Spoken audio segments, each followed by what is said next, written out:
Hey there, and welcome to Asians Represent, the Emmy Award-winning podcast that celebrates and challenges Asian representation in games and pop culture. My name's Daniel, and joining me for this episode of the podcast is my co-host Jeremy. Jeremy, it's late where you are, but we're here to have a very important conversation about your game, Mappa Yes. Mundi. I am super excited about this. We've been talking about Mappa Mundi on Asians Rep for a while, hmm but it's finally time for the world to see Mappa Mundi because it's being crowdfunded. I'm very, very proud of this milestone for you and the rest of the three sales team. Um, this is like a giant milestone for the project. It's like I saw it when it was just getting started, and now the world will see Mappa Mundi. So we are doing an episode of Asians Represent to talk about what makes this system unique because Mappa Mundi is a very special game because I think if you hmm took Monster Hunter, if you took, in my opinion, like a game like Ryutama, Those and are those are those are two of our influences on our in the introduction of the final book. Ryutama, mhm, Monster Hunter, but inverted. Um, Dragon Quest Monsters. If anyone played that Dragon Quest instead Monsters. of Pokemon growing up, Pokemon is an influence too. But for me specifically, Dragon Quest Monsters. Um, I think it's Legend of super Mana, cool. if you played that one as well, like it's and of course real world travel guides and documents like the Shanghai Jing and stuff like that. You know, I love that book. Um, but I think Mappa Mundi is so cool. So for folks who don't know what Mappa Mundi is, so Mappa Mundi is a zero combat tabletop RPG system that focuses on exploring and documenting a living world that's parallel to our own, and it's filled with really fantastical monsters, creatures, and cultures that have been isolated for more than a century due to cataclysmic environmental shifts. And it's on Kickstarter, and we're here to talk about it. Yep. So, Jeremy, I want to just kind of get a little backstory from you. How did Mappa Money kind of come about? How did you folks start working on this? So Mappa Mundi came about when my colleague and the Three Sales Studio founder, George Francis Bickers, shout out to George, he is the genius who thought up of everything to begin with. He said he came up with this idea in a dream, which is often where your best ideas come from. He came up with the idea in a dream and then wrote it down, and it was sort of half formed already. But it was basically how to make an RPG about exploration and about discovering monsters and chronicling them in the wilderness, like a biologist, like a scientist, like a David Attenborough, instead of just falling into the traditional tropes of we're adventurers, we've got to kill monsters in our way because they're obstacles to our path. So that was the kernel of the idea. And this was back in 2023, mid 2023. I moved to the UK in July 2023. And then George asked me if I wanted to, first of all, become a co owner in Three Sales Studios, but also to help him develop this kernel of an idea into something that was an actual game. And so we put our heads together. We came up with basically the game as it exists now in incremental stages. But the idea was to put the players in the role of chroniclers of this Mappa Mundi Institute, and to help reconnect the world after 100 years of disarray, of fog of war, so to speak. Not literal fog of war, but an ecological disaster that just kept regions of the world from contacting each other. And so now that the fog of war has lifted and the players can once again traverse the continent, it's their job to study the monsters, the creatures, and the cultures that they see along the way and kind of rewrite the new history of the world. That's where I say look to old travel documents and descriptions of the ancient world, like the Shanghai Jing, which is the Chinese document that talks all about, weird monsters, creatures, and places in ancient China. Those are the sort of things that we drew lots of inspiration from. As you know, Daniel, the Shanghai Jing is completely and amazingly weird, Super weird. and very unique in how it describes flora and fauna. That feeling is what we sort of wanted to encapsulate with Mappa Mundi.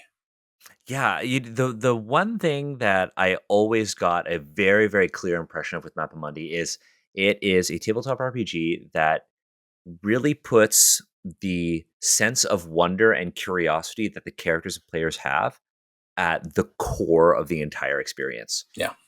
You say it's zero combat, and that's fine. But with games like D&D and Pathfinder, that sense of wonder and that sense of curiosity is kind of put on the back burner to, these grand plots or these violent scenes. Hmm. But in Mappa Mundi, it's all about that. It's all about going into nature. It's all about that moment, like in Jurassic Park where they Yeah, first see when the they see dinosaurs. the dinosaurs, When they yeah, see the dinosaurs, that is all of Mappa Mundi, yeah. right? And I think there's something very, very special about trying to create those experiences through mechanics and through really, really evocative art and Hmm. on the tabletop. And so I wanted to talk about really, really some really cool features of the game. So I had a chance to play Mappa Mundi, like you ran it for me, and the cat on Asians rep. Check it Folks out. can listen Check to out the that. episode I on will link YouTube. that. Yeah. I will link that. It's an incredibly fun game, but there were some things that really stood out to me. One was like the zero combat, and I know that folks coming from maybe only playing D&D or Pathfinder to Mappa Mundi, that zero combat might be something that could pose a barrier to them. Hmm. Uh, I had a great time with Mappa Mundi, and I had no desire to fight. I had no desire to fight. I just wanted to learn more. But how do you, as like a game designer, make a zero combat tabletop RPG experience like exciting for folks, and that sense of wonder, you know, keeping everyone engaged for like an entire 3 to 4 hour session?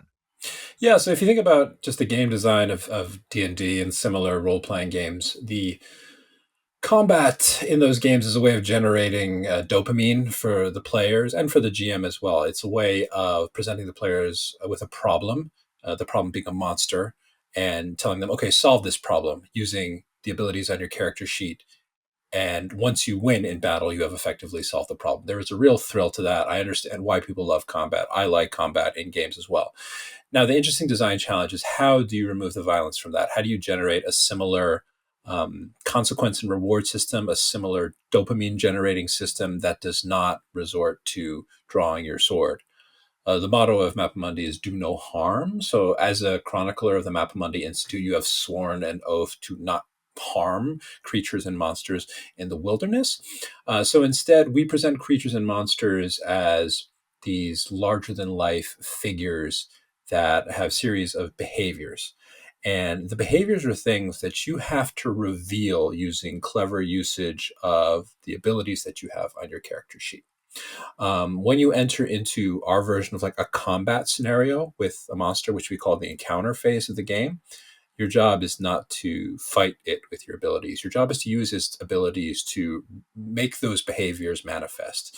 For instance, we have archivists, which is one of our character licenses. They're ones that might have an ability called sketch, which is where they can sit down and they can actually, interact with their notepad, with their sketchbooks to focus on an area of a monster's body and then bring it to life with their pen and ink. Now, every monster has various behaviors linked with these interactions. So if you use the right interaction, for example, sketch, then you can reveal the behavior that the monster can exhibit. For instance, in the game that you played, Daniel, the monster was a gigantic snail, and you were able to sketch its gigantic spiral shell.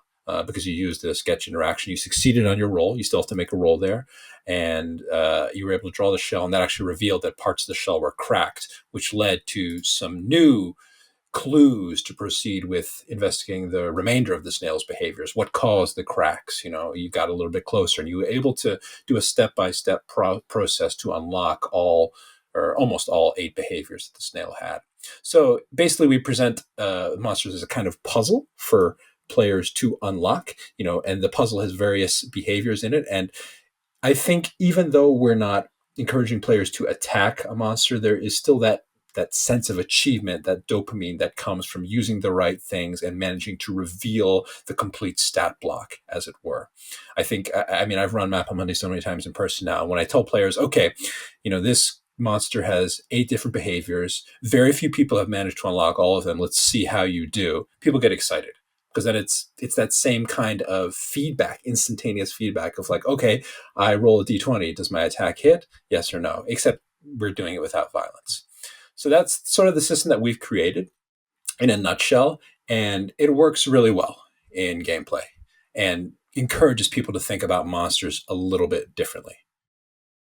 Yeah, I do like that because I one of the problems that I have with many traditional tabletop RPGs is that people kind of see monsters as just like a source of experience Hmm. to level up their characters. They're like, "Oh, I'm this many points away from leveling up. Let's just go kill a whole bunch of monsters." And the monsters don't become central to the story. Whereas in Mappa Mundi, they are very much central Hmm. to the story. And The story itself. you can still have Go ahead. tense moments with Yeah.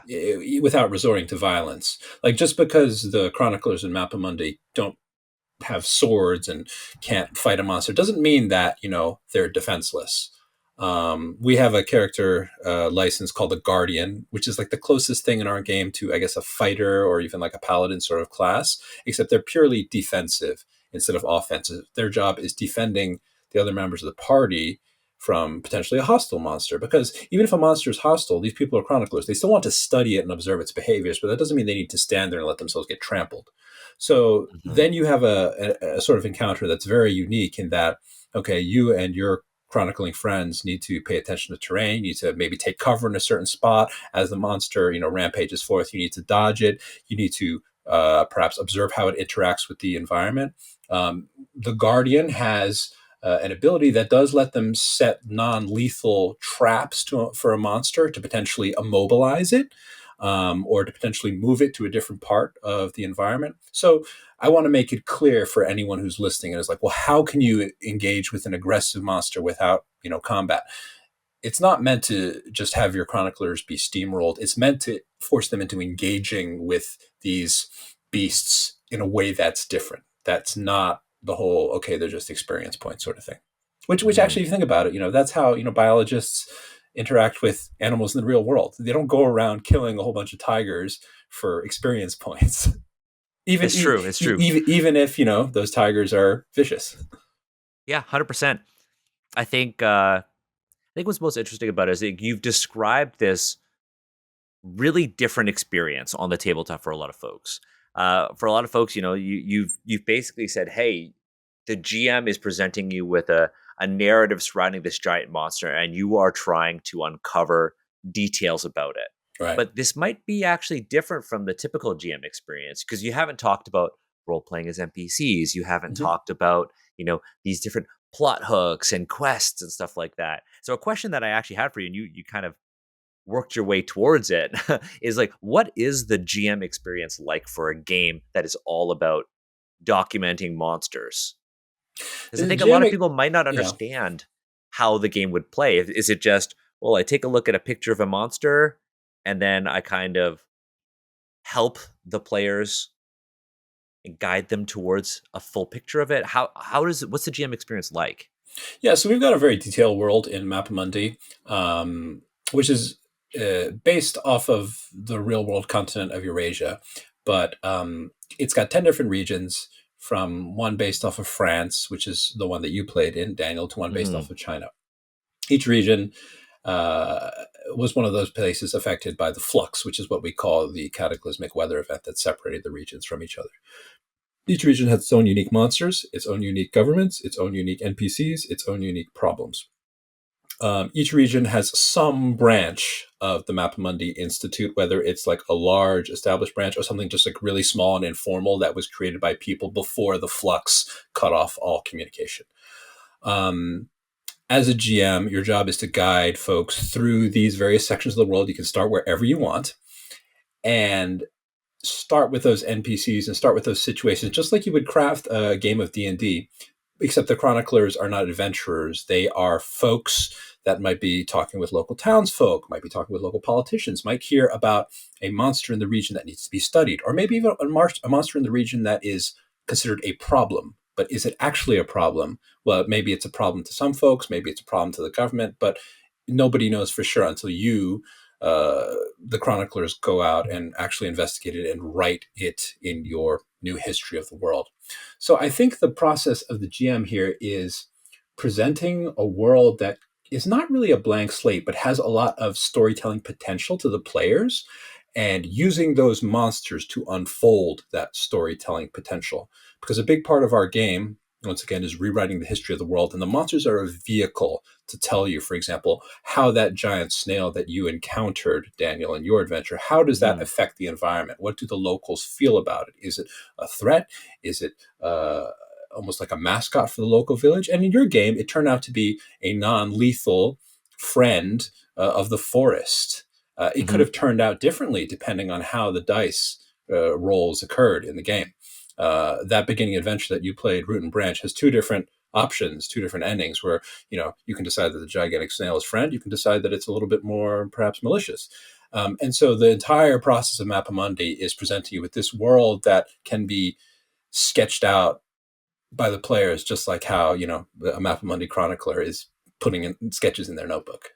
Yeah, and I remember that there was also another NPC who was also kind of, we could say, antagonizing the monster Yeah, yeah. There in was this there was a scenario hunter as well. NPC because there is we want to make it a game that's realistic because we came up with this motto for Three Sales Studios, which is the real world done fantastically, like taking real world situations, history, scenarios, but putting a fantastical spin on that. So uh, it's not a completely pacifist world. There is war.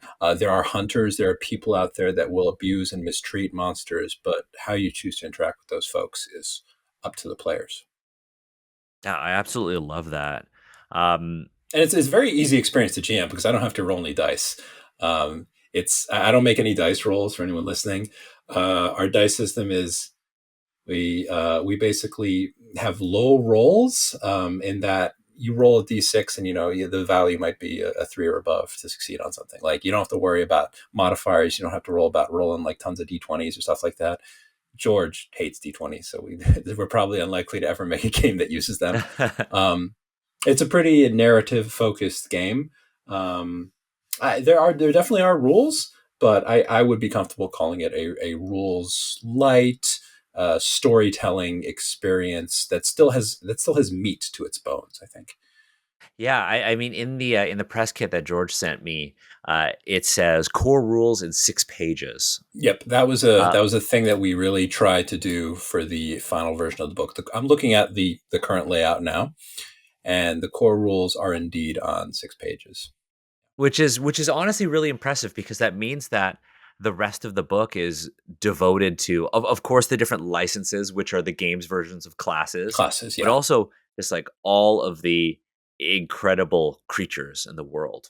Yeah, Before I get to the lore section is immense. 10 regions, three monsters, which are we define as like larger than life beings, and Mhm. then I think 5 creatures in each region, which are basically like smaller monsters, a bit more common.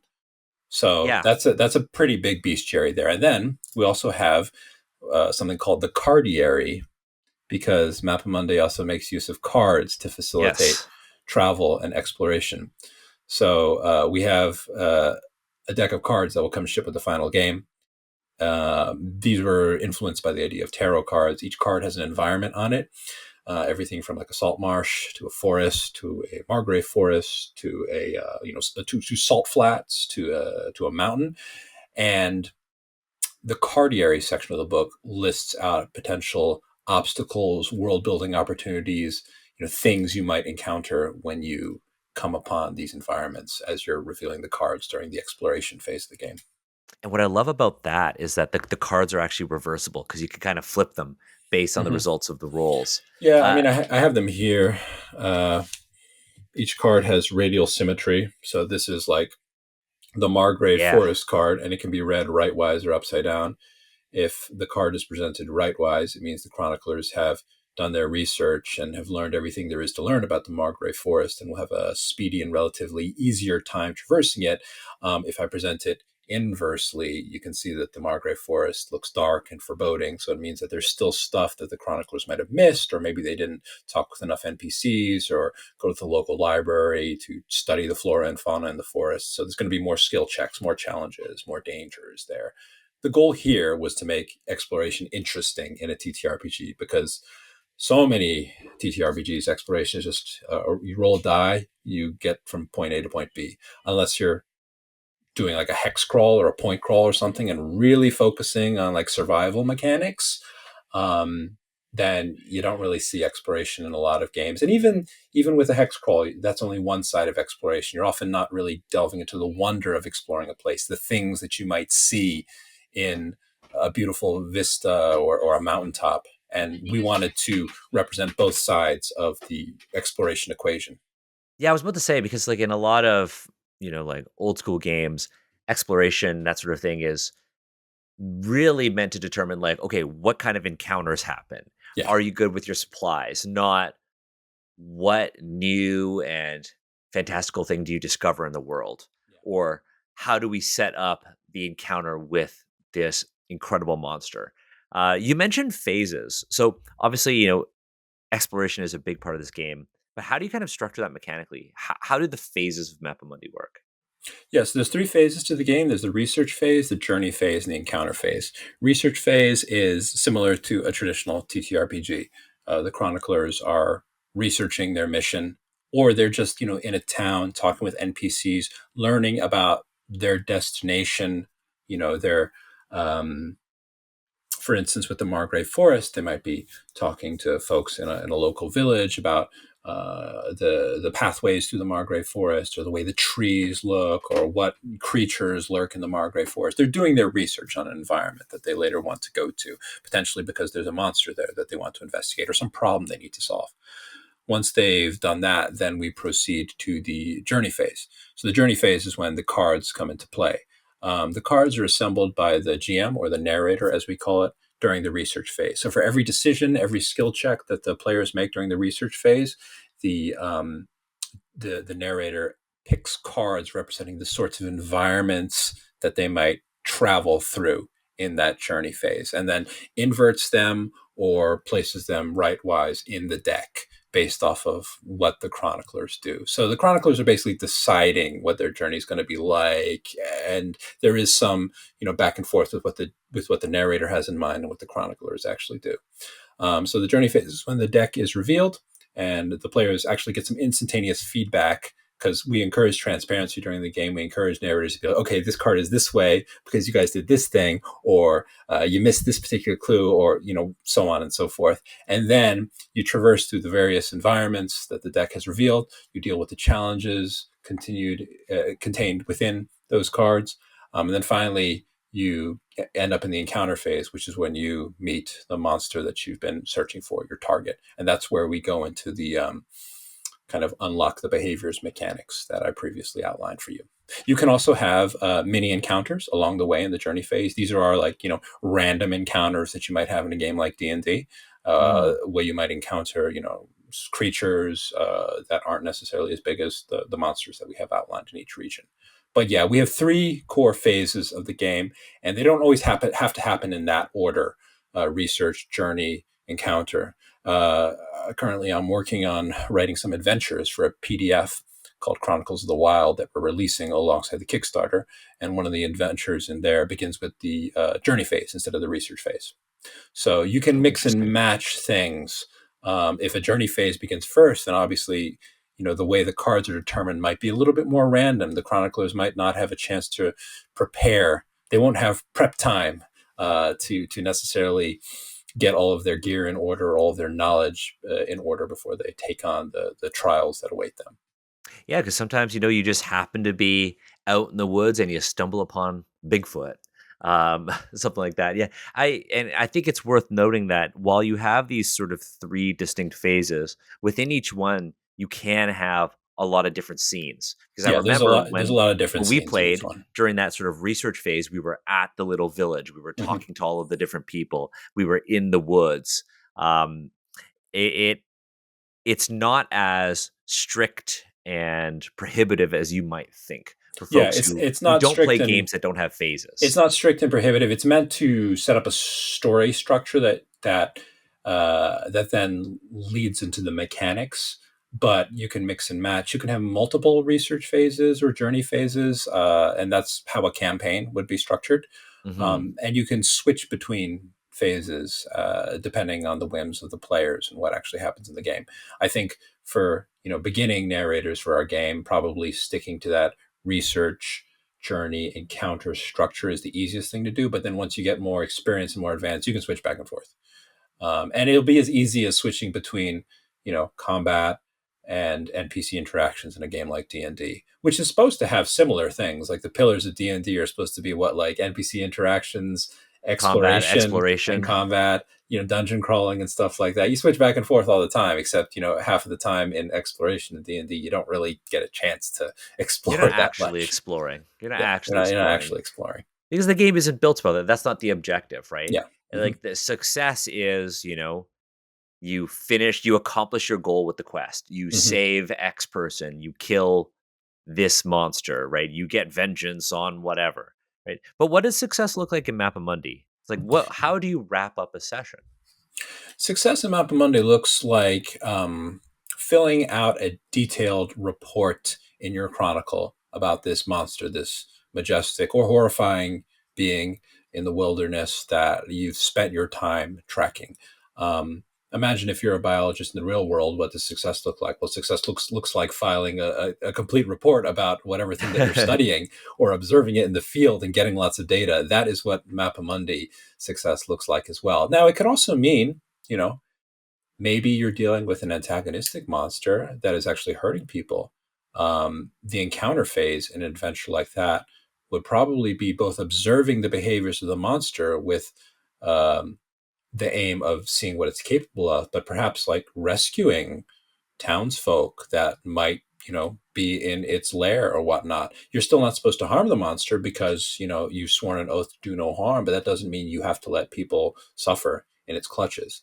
So that's another metric for success. Seeing how the monster interacts with the world, filling out a complete report about it, and then dealing with those monster and world interactions in the spur of the moment. Um, it can be, in your game, it was observing all the behaviors of the snail, but also seeing what had wounded it, also Yeah. discovering like what its lair was like and how it affected the local forest environment. And then you gained a better knowledge of the ecosystem from that interaction. And that was success, in my opinion. And in your guys' opinions as well, I believe. Oh yeah, it was fantastic. It very much reminds me of, you know, playing a mission in Monster Hunter, right? You're, Hmm. you're like literally, you don't just jump in and immediately start fighting the monster. You Hmm. have to track it, Well, you right? can, but it's just, You it's going to be a can't. It's bad just idea. it's a really bad idea in that Yeah. game. But yeah, no, I really enjoyed playing Mappa Mundi. The one thing that I really look forward to engaging with more is actually the world, right? Hmm. Because you had mentioned that it's this continent called Ivasu that mirrors Eurasia and North Africa. But you've also told me about the really intense work that you folks have put into making sure that all of these different regions are not only distinct but are respectfully um, respectfully take inspiration from real world cultures. Hmm. Can you talk more about that? Because that's something we talk about like a lot on Asians Yeah. Represent. So this game is a big game. Like it ended up being a very big project, far bigger than I think any of us, me, George, or our fantastic artist Joel Kilpatrick. Like he's the one who's done all the art in the book. Like he's incredible. It just ended up being far bigger than any of us expected. But that's what happens when you do a project with a world building scale like this one. We decided early on that you know, we actually didn't follow the advice that you've given on Asians Represent in the past, Daniel, which is to start small with a city.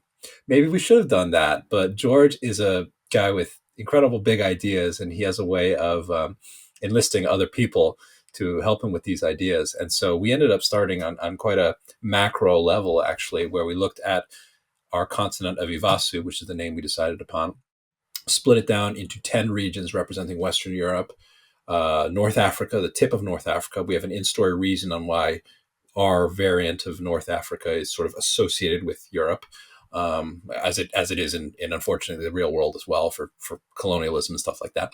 But um, so we split the regions up from Western Europe to North Africa, all the way to our version of like China and Southeast Asia.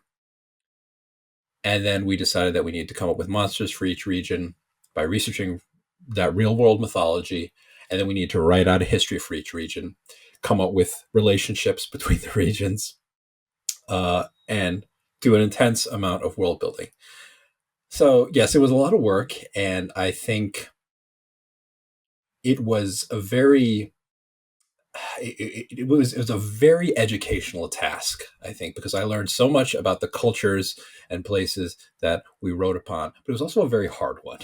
Like I definitely think that anyone who wants to do their massive world building project needs to take great care, because once again, when you're writing about real world regions and sort of taking well, when you're taking influence from real world regions and developing a fantasy based off of them, there's always the potential to do harm. And so that was something that we were very concerned about. And thankfully, we did a very intensive cultural consultation process. Yeah. With, let's see, I'm looking at our book now. We have how many cultural consultants? I believe it's five. See, one, two, three, four, five. Oh, six actually, counting me. So we looked at the regions in our game that were the most, I guess I should say, I guess I'll say it like this. We looked at regions that had been poorly represented in the TTRPG space in the past. Hmm. Obviously, various parts of Asia have been poorly represented. North Africa, Southeast Asia and whatnot. We looked at places where there was the potential to do harm and made sure that we got a cultural consultant for each place. And that process was very interesting because it was my first time having my work under the cultural consultation microscope. Like, I have previously been a cultural consultant, but Yeah. this is the first time that I was having my work, my world building work sent out to experts in the field. So I'll say right now, we had cultural consultants for our in-game variant of Southeast Asia, which is very based on Vietnam. That was Kevin Yuen from. He's Oh, been on Asians yeah. Represent Great. too. Yeah, Kevin's a great dude. Shout out to Kevin. We had so he worked on Phuan Đi, which is our sort of Vietnamese equivalent. Um, we had a cultural consultant for our Northern Africa region called Aishamet. We had a cultural consultant for our sort of Arabian Peninsula region called Tia Hakim. We had a cultural consultant for our India equivalent, Karugoma, and that was Bashir. Oh, Shout out to of Bashir. course. Shout out to Bashir. Um, Now, we have an equivalent of Mongolia in our game called the Mutin Steppe. It is very hard to find a Mongolian cultural consultant in the Yeah, we TTRPG talked about space. that. We As talked about you this. I asked asked me, and you. I didn't know anybody. So shout out to James Mendez for recommending me someone who is not specifically Mongolian, but her name is Amalia Rubin. She is amazing. She lives, I believe, in Mongolia and like speaks Mongolian and Tibetan, and that Oh, was the wow. closest that we could get. So we actually found her. I don't really think she's on social media, but we found her on email. And I sent her an email, and she was very good. She helped us with the process of renaming certain monsters and just offering up a more realistic version of Mongolia that took inspiration from the steppes, but was not offensive. So that was very important to us. And then, of course, there was me, and I cultural consulted on. Well, I wrote like the China region, um, but yeah, so six cultural consultants, and it was a balancing act with trying to balance like how much budget we had for paying cultural consultants, because all of them were paid, and ideally in the future we would have had these folks write the actual regionary guides, but we just didn't have the budget for it. So George and I wrote everything. And then for these particular regions, because there was the most potential to do harm with these ones, we sent them out to consultants. Yeah, I think intent is very important. I am a big advocate for, despite you as an individual having cultural expertise, also, if possible, having a consultant look Oh over your work. God, yeah, I mean, you've consulted on work that I've done. We yeah. can't say what it's for, but We you can't you say we can't consulted say, but on. it was cool. It will not see the light of day, but it was It really will not cool. see the light of day. It was one of the coolest things I've gotten to work on. You and I both got paid. Um, but yeah, it's always good, even if you are like, I think from the perspective of like Asians represented as a show, even if you are like an Asian person, if you can, it's always good to have a cultural consultant on board, because your experiences, your perspectives are may not be fully representative of the culture that you're trying to depict. So I think you folks, I mean, with I think it's important that you talked about budgeting. I think it's Yeah, important that you talked it, about it is it is how to best important to. allocate, Yeah, your budget. I And I if you will. can't afford to have people write everything, Yeah, I love that you folks got consultants on that. I will say this. I do feel I do feel a certain degree of more understanding, for previous projects you and I have looked at in the past that we've deemed problematic, Daniel. I started doing Asians Represent Stuff, reading Legend of the Five Rings with you. And, we had a lot of issues with some of the material there. And, of course, you read Oriental Adventures with Steve. Not to excuse a lot of the stereotypes within those products, but I understand better now how they came about, because it's stuff like budgeting. Like unfortunately, the TTRPG industry is such a small business with very little money around. It comes down, people ask, why didn't you find a person of that ethnicity to write this region? And most times it's because of budgeting. Now, the question these days should be, well, couldn't you have found a cultural consultant to at least help you refine this region into something? And I think that is something that needs to be done. That is something we specifically put money in the budget for. This time around, we weren't able to have people of these cultures write, but the hope is that for future Mappa Mundi expansions, once we get this game kickstarted and off the ground, then absolutely. Like when I develop these regions like Garugoma further, that's going to Bashir or whoever else wants to write it. Now, I'll talk specifically about Garugoma because that's our India equivalent. Bashir was brutally honest with his initial assessment of our first Oh draft. yeah. Yeah, he was brutally honest. And when I first read it, I was like, oh man, like I felt it in my heart A true because professional, though. you don't set out to really, you never set out to intentionally do harm on these things, but your own internal biases often leak through something that you write if you're not of that culture, and sometimes even if you are of that culture, which is why it's vitally important to have a cultural consultant come in and say, hey, in this case, the fantasy version of India you have written is too culturally homogenous and is not representative of real world India at all, to the point where you need to make some changes. That's basically what he said. And when he gave us that feedback, I was like, oh man, like I should have known this. Like why did I do this mess up? I felt, a mixture of like, Embarrassed. oh, I'm embarrassed and like, I'm a person of color trying to write this game that is respecting of cultures that have historically been hurt in the TTRPG industry. I don't want to contribute to that. But once again, it's a natural thing to do if you're not of that culture. And luckily, Bashir was there to give us feedback, and the version of Garugoma that exists now is much better than the original one that he looked at. I still think there's room for improvement, because we are constrained by page count, and we are Mm-hmm. constrained by how much information we can put in a tiny regional guide. But thank goodness that we got Bashir to look at it, because it's a lot better than it was. Yeah, 100%. 100%. I mean, Bashir is excellent. Yeah, he Excellent. And knows I'll make sure that I. he definitely knows his stuff, and everyone who worked on this project on a cultural consulting basis helped us improve the lore to a level that went above and beyond what we could do. Yeah, I mean, that's what I mean, on Asians Represent, we always say when you're picking a cultural consultant, the person should have a combination of, ideally, a combination of the following like qualifications, depending on the nature of the work. They should have some sort of lived experience with said culture, Mm-hmm. right? They should ideally be of the group that you may potentially do harm to. Yeah, Now, obviously, that isn't always the case. yeah, that's not Um, always possible, but you want to get Always as possible. close You want to as get you as close can. as possible, and then, of course, there is a certain degree of academic qualification that Mm-hmm. is required. Um, and so it sounds like the Mongolian bit is so hard because Yeah. I've been asked that question so many times now, and I've never had an answer. But Well, then next Amalia time, Rubin is amazing. She is an academic. yeah, So we had two academics consult on hmm this project, and Amalia like lives in the region, and she has for many years, speaks the language, probably multiple languages. Um, she has knowledge of Tibetan, I believe, and so she was a very valuable find. So I think, yeah, you want to get as close as you can reasonably get, hmm and I think for certain cultures, like you can find a million, you know, Caucasian dudes who know a little bit, who are China watchers at this point. Like, no, that's not good enough. Go for something like China. You get a Chinese TTRPG person. For something like Mongolia, I mean, Amalia was a very good find, because we couldn't find anyone else, and maybe we didn't look hard enough, but we will continue to look in the future.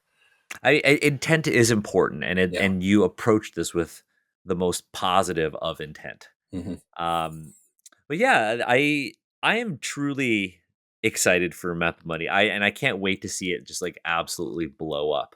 Yeah, so Uh, I got some reveals for you actually because we just yeah, got I done. wanna I Yeah, wanna I wanna see these because you told me that you had some stuff before the recording, and yeah, so yeah, yeah, I'm yeah. really excited to see these things. So I got so we just finished talking about the Muten Steppe, which is our Mongolia Yes. inspired region. And I have a picture of our regional art, which was previewed on our Discord server, but in a very fuzzy format. I'm going to send you the high res. So our Okay. Mongolia region, it's I really because I like kaiju stuff. I wanted to have two larger than life monsters that did battle with each other at some point in the game. And George, bless him, he probably doesn't like kaiju stuff as much as I do, but he let me do it with the Muten Steppe. We have Hermast, which is like it's in the image of like a Mongolian horseback rider who's skilled at archery. Um, he is one of our monsters there. He's like a shining figure on horseback with a bow that gallops through the plains and is like the protector spirit of the region. Oh, cool. And then if you look up Mongolian monsters in popular culture, there's one that always shows up, the Mongolian death worm. Yeah, of It's course. it's debated whether or not it's actually from mythology or just something that's come about because of movies and stuff. We took inspiration from that, but we gave it another name. The name that Amalia recommended to us was to call it Shurun Kutgach. I don't know if I'm pronouncing that entirely right, but it means the earth stirrer in Mongolian. That's And so incredible. our version of this, So where have you you, sent me these? I'm going to send it to you in a second. Our version Okay, I of the was like, I'm itching Mongolian to see death them. worm looks very, very out of this world. So I guess I'm just going to upload this to you on Discord. Yeah, So just send it to me. give me a Because second. I was not expecting you to have a creature like a monster riding like a horseback archer. Because Yeah, the I you'll see. Here, I I'm going always to show like you just this. assume the creatures are gonna be like, Yeah. like a So in scaled up Yeah, so beast. in the lore of the Muten Steppe region, Shorun Kutgat, the worm, and Hermast are engaged in like a never-ending combat because Hermast represents sort of protection, and Shorun Kutgat represents destruction. And there is this cyclical fight that occurs between the Oh, monsters in sick. the plains, sort of like a natural phenomenon. I believe you're the first person I'm telling this to. So yeah, secret reveals. So here I'm Oh showing my you a god, let me picture see of this. their never-ending combat and our chronicler characters running from them. It's Okay. pretty. There you go. Here. Yeah, I sent it to you on Discord. Oh shit. Yeah, I was not expecting that. yeah. That's so cool. So as you can see, you were talking about the horseback rider Yeah, being a that's not monster. what I was expecting. He's That's not not what I was exactly a expecting. horseback rider. He's more like a spectral figure of light in the shape of a Mongolian archer on a Yeah, and horse. I would imagine that like the people of this world kind of see the archer on horseback, whether or not Hmm. it's actually an archer on horseback. Yeah. That's sick. And And that worm, the worm, the face was based off of like traditional Mongolian like three masks. eyes. Yeah, What's this? Is there a I'm assuming there is a cultural significance to like the number of eyes that it has? yeah. Well, that was Joel's doing because I told him to specifically look at some traditional Mongolian The masks and masks. base some of them. Look really incredible, and he based his artwork on that. And so this is an example of the Oh, never-ending combat that occurs in the Muten Steppe. And obviously, these monsters are featured in our bestiary. And you can just kind of imagine the storytelling possibilities. Like, what is it like observing these two in their combat? What is it like being under them and trying to see their behaviors as they battle each other? And what is the origin of their eternal fight? And we have a third that's larger than life incredible. monster, actually, which I'm not going to reveal, but a third one that if this is like Godzilla versus King Ghidorah, we have like a Mothra that just like also That's just not kind of specifically there. a Mothra, but we have another monster that comes in as well. Although Mothra is probably not the best description because the third monster is wild. The name that we chose, I'm not going to say it, but Amalia helped us decide upon it, and it's very creepy. I'll just say that. Oh man. And I can't see it. I can't see it. Yeah, yeah. It's I will. because I got to leave some reveals, but that is the big regional art I want to show you. Now I do have That's another so cool. monster that I want to show you as well. Yeah. But first, if you have any other questions about this, then feel No, free to now I ask. just want to see this third monster that you're not going to show me Yeah, from the steps. But no, I have no other questions other than no, I have no questions. Only really, really positive like comments. yeah. So yeah, that's the moon step. I think. Yeah, I think I'm really excited to see the reactions from players. Mongolia is also kind of an underrepresented region in a lot of TTRPG myth and mythology. Sorry, not myth and mythology. A lot of TTRPG popular products, like the mythologies that they draw from, or like what you have. How did D&D do Mongolia back in like Oriental Adventures days? They had like a Genghis Khan They analog, had I like a think. Genghis Khan sort of thing. They don't really actually lean a lot into like Mongolian They mythology don't, and yeah. spirituality. It's mostly just Genghis Khan, It's horseback mostly Genghis riders. Khan, horseback riders. I mean, we had, our take on the Moon Step is there are horseback riders, but we actually talk about how the horseback riders learned archery from Hermas, this spirit, and how Mm. he gave them the first bows, and how they carry on that tradition because of him. So it's trying to tie the culture to the monsters in a way that I don't think many other TTRPGs quite pull off. Yeah, no, I love it. That is not what I was expecting of the art, and I think that very much exceeds my expectations. Yeah. So I will talk about the other monster now. This one has not been mentioned anywhere as well. So this is Okay, in our exclusive. this is in our China analog. So the China region that I wrote is quite complicated. It is a complex region that's undergone a lot of hardship. One of the monsters that we have previously revealed is Yulong. He's like a fish dragon. He's like a Oh dragon yeah, with the face of a carp, sort of based off of that Magikarp and Gyarados sort of thing, Gyarados. Yeah, where yeah. like the dragon emerges from a waterfall when a fish manages to swim upstream. So that's one of the monsters in the region. But one of the other monsters, I specifically look towards Taiwanese folklore because I am half Taiwanese, and it's Hmm. important for me to have that represented in the game. So there is a particular Taiwanese monster called the Mosina, and that is its name in Taiwanese, like Taiyu, like local dialect. I don't know Huh. what it is in Mandarin. Should look it up. Well, it doesn't matter. We just get we get the Taiwanese influence. Yeah, so in Mandarin it's Mo Shen Zai, which is like evil spirit. Um, Okay. yeah, but in Taiwanese Hokkien it's like just called Mosina, and so it's depicted as a like a goblin in folklore. There aren't that many images for what it's actually drawn like. Some images show it as like a furry goblin, usually wearing red underwear for some reason. Okay. Um, but it hasn't really been formed into the canon of fantasy or popular culture at all. But it usually lurks along mountainous paths. They lure people away into remote spots. Sometimes they play tricks on people. Some other versions say that they're a little more malicious. Now, there was one movie series in Taiwan that came out in 2015 called The Tagalong. And the movie series, you might have heard of it. The I think movie I've heard series of The it. Tagalong featured Mosina as the monsters. In the film, they are depicted as these sort of creepy spirits that often take on the form of like children dressed in red. And this ties into some Taiwanese actually kind of scary urban myths about like children and people disappearing along wooded pathways in the forest. But think about like kind of creepy urban horror where it's like you're in a forest and like there's like a little person in red following you and it Oh disappears hell off the yeah. edge of a camera. It's that sort of found footage creepiness. Once again, we have a lot of different types of monsters in Mappa Mundi. Some of them are majestic and some of them are beautiful parts of nature and others are creepy. And the Mosina, we went the creepy route. And is this one And of the big monsters or what are the small encounter monsters? This is one of the big monsters, the main three Oh, monsters of Zomong, our okay. China region.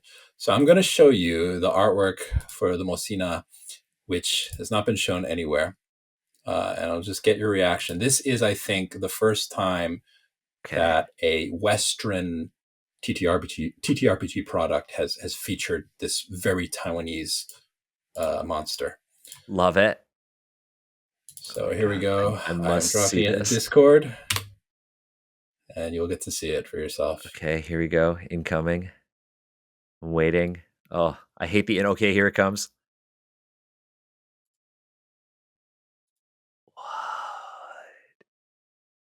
That is incredible. Yeah, That is super cool.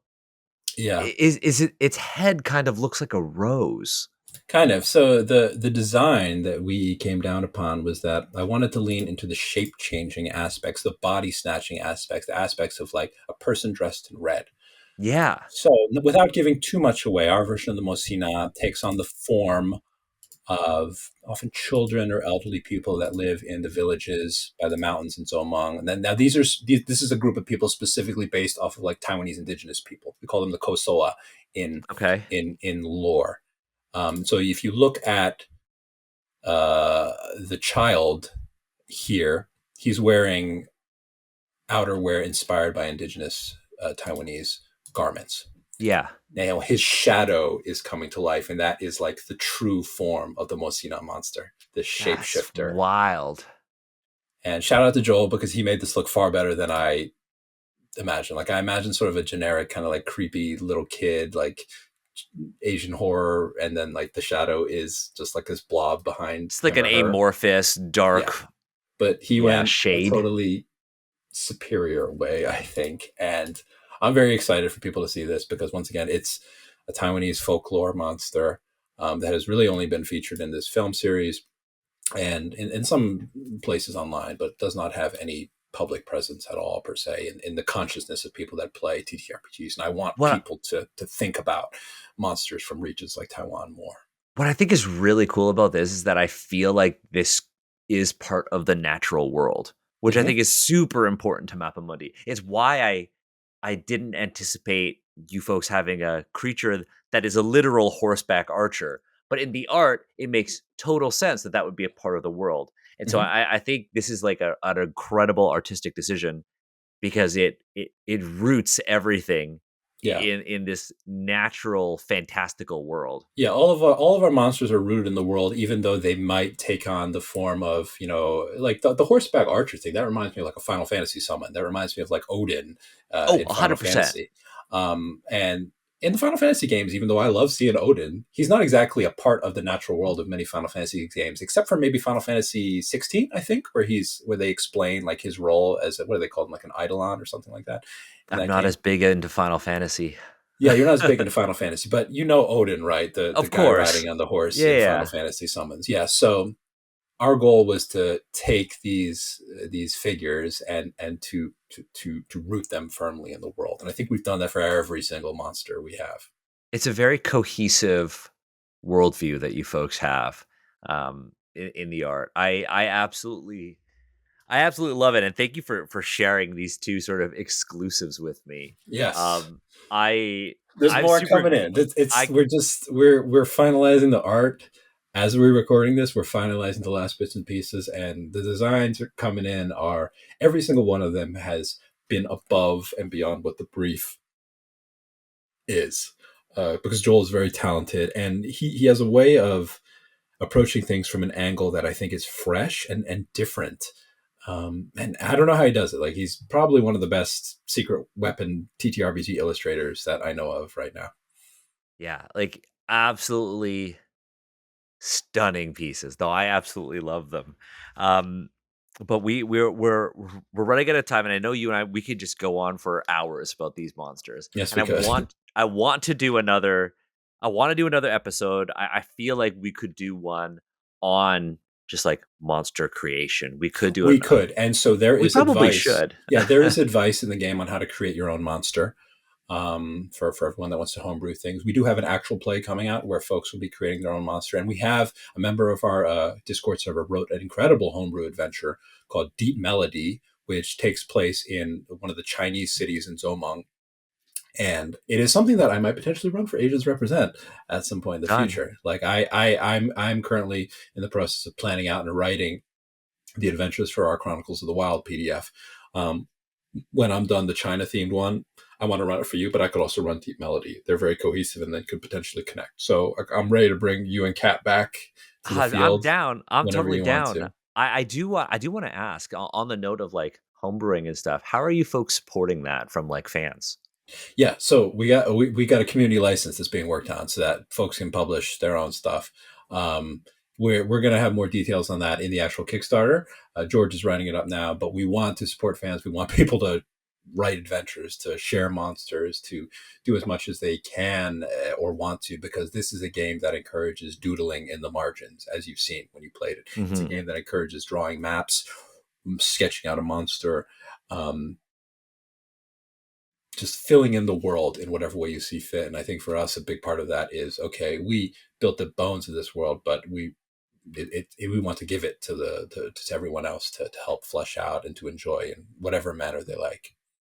Yeah, absolutely. I am super excited for Mappa Mundi, and the world should be excited for this game. I'm also just like personally, as like a friend of yours, like super proud of what you've achieved, like in this industry and with this project, and of course with like George and the team too. Because like Yeah, I like mean, I I've known George since like the wargaming days. Yeah, I Um, think, I mean, I wouldn't have been able to do it without George and Joel, absolutely, and I wouldn't have been able to get this far in the industry without your help and support, Daniel.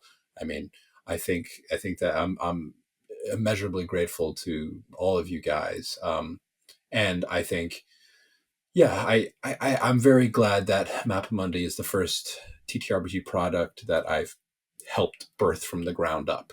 I think because it feels like I've taken the lessons that I've learned from being on Asians Represent podcast with you and really gotten a chance to put that into practice, even during the moments where, I found it like a little tough myself as a writer to get that cultural consultant feedback. But, I wouldn't have been able to approach that with the open mind that I was able to approach it with if I hadn't done that work with you.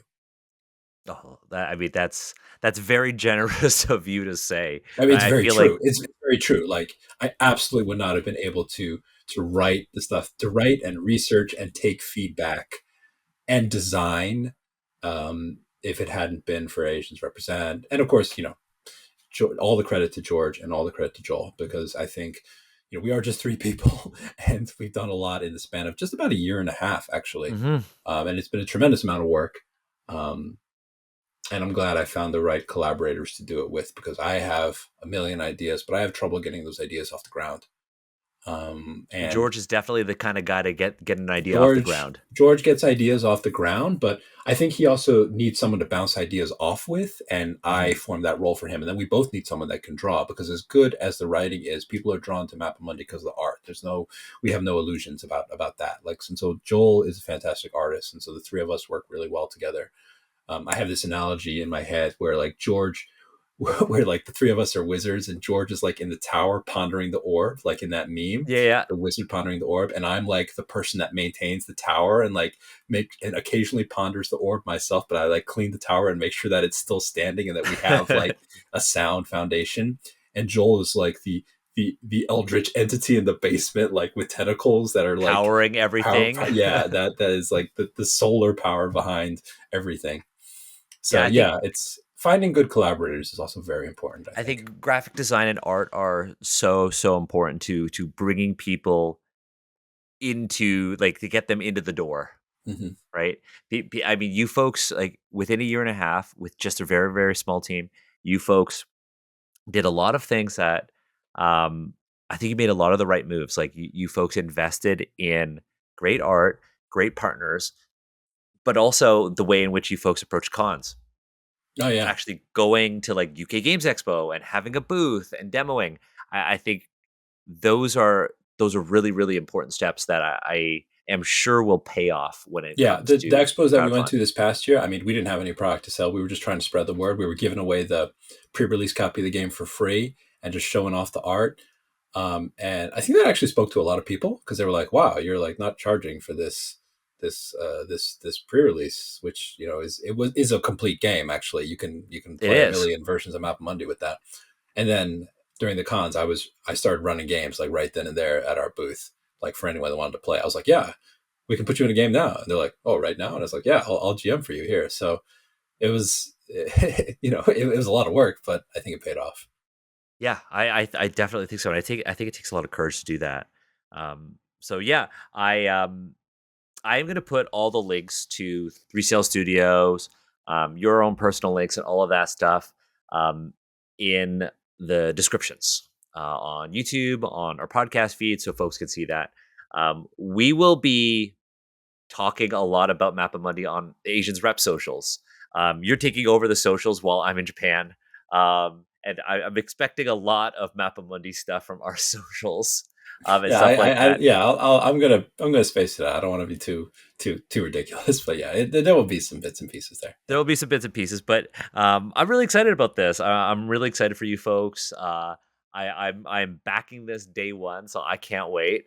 Uh, And if you one of our tiers, I think it's the one of the most expensive tier. You can get one of the very limited collector's editions of the original 10 regional maps for each region. Like we have 10 maps for all of the areas in our game, and we had Moreno Pisano, I believe that's his name. I'm just looking it up.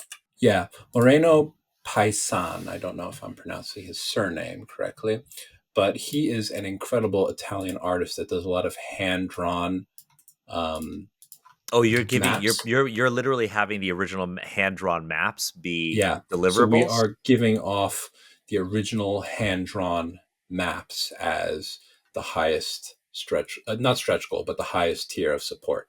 There's 10 original maps, like literally hand drawn by Moreno, and beautifully just depicting these areas. It really really kind of looking like just things that are worthy of being framed or displayed in a museum.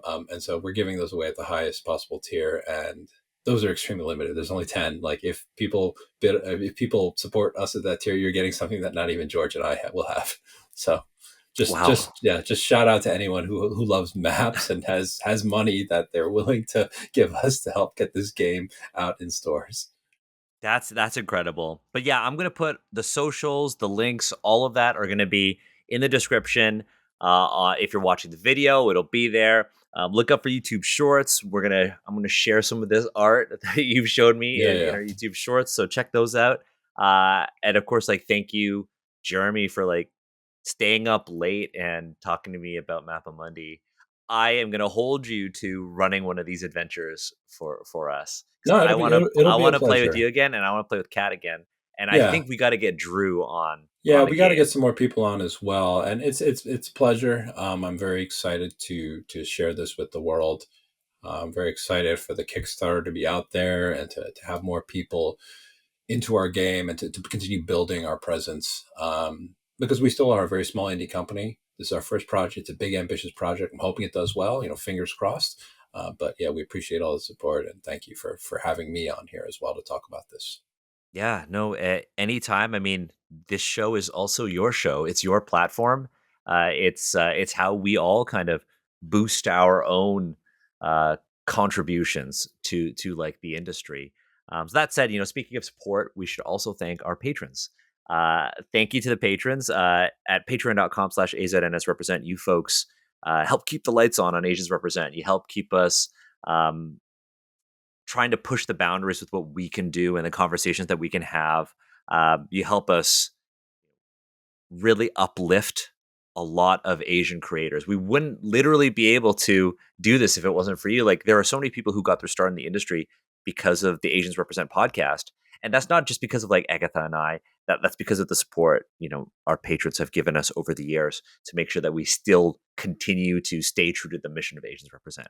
So special shout out to our most honorable patrons, Metal Weave Games, Valorous Games, Michelle, and most honorable Epic Impulse. You folks are awesome, and really, really excited about this episode of Asians Represent because, again, it's just another Daniel Jeremy episode, but it's also an episode about Mappa Mundi. Long time coming. So Yep. that said, thank you folks for listening to this episode of Asians Represent, and all the best to the three sales team and the success of Mappa Mundi. Thank you.